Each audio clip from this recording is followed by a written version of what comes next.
அனைவருக்கும் வணக்கம். என் பெயர் சாவி அனிஸ் பிரார்த்தனா. நான் 5ஆம் வகுப்பு ஆ பிரிவில் படிக்கிறேன். ஊராட்சி ஒன்றிய தொடக்கப்பள்ளி அருட்டோம்.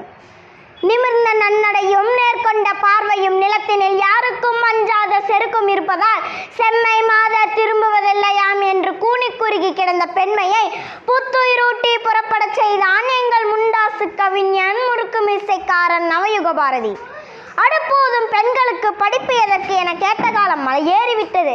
ஆனால் இன்று பெண்கள் அனைத்து துறையிலும் முன்னேறியுள்ளனர். சங்க காலம் முதலே பெண்கள் சிறப்பு பெற்றிருந்தனர். ஔவையார், காக்கைப்பாடினியார், நற்செல்லையார், வெள்ளி வீதியார், கோப்பெரும்பெண்டு, நன்முல்லையார், மங்கையர்க்கரசியார் போன்ற பெண்பார் புலவர்கள் அரசவையிலும் இலக்கிய பணிகளிலும் கோலோற்றிய காலம் அது. இடையில் பல்வேறு வந்தேரிகளால் ஆணாதிக்க சமூகமாக இருந்த நம் தமிழ் சமூகம் மாறியது.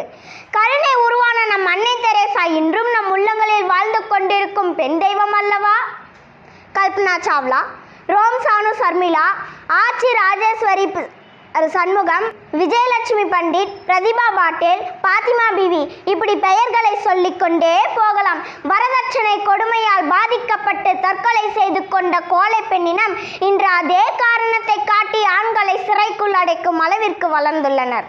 நகரத்திலும் கிராமத்திலும் ஆட்டோக்களை ஓட்டிக்கொண்டு செல்லும் பெண்களே பாரதி கண்ட புதுமை பெண்கள். இந்திய திருநாட்டின் குடியரசுத் தலைவர் திரௌபதி முர்மு பைடாடோசி என்ற கிராமத்திலிருந்து கல்லூரிக்கு சென்ற முதல் பெண். ஜார்க்கண்ட் மாநிலத்தில் முதல் பெண் ஆளுநர். ஒடிசா மாநிலத்தில் முதல் பெண் ஆளுநராக திகழ்ந்தவர் குடியரசுத் தலைவர் திரௌபதி முர்மு முதல் பெண். இப்படி பார்ப்பெற்றெடுத்த பல்லாயிரம் பெயர்களை சொல்லிக்கொண்டே போகலாம். அன்பூட்டும் அன்னையாக, அறிவூட்டும் ஆசானாக பல்வேறு பரிணாமங்களில் சாதித்து கொண்டிருக்கும் பெண்களும் என்னை போன்ற சாதனை படைக்கப் போகிற பெண்களுக்கும் மகளிர் தின வாழ்த்துக்களை கூறி பெண் என்ற கர்வத்தோடு விடை பெறுகிறேன். நன்றி, வணக்கம்.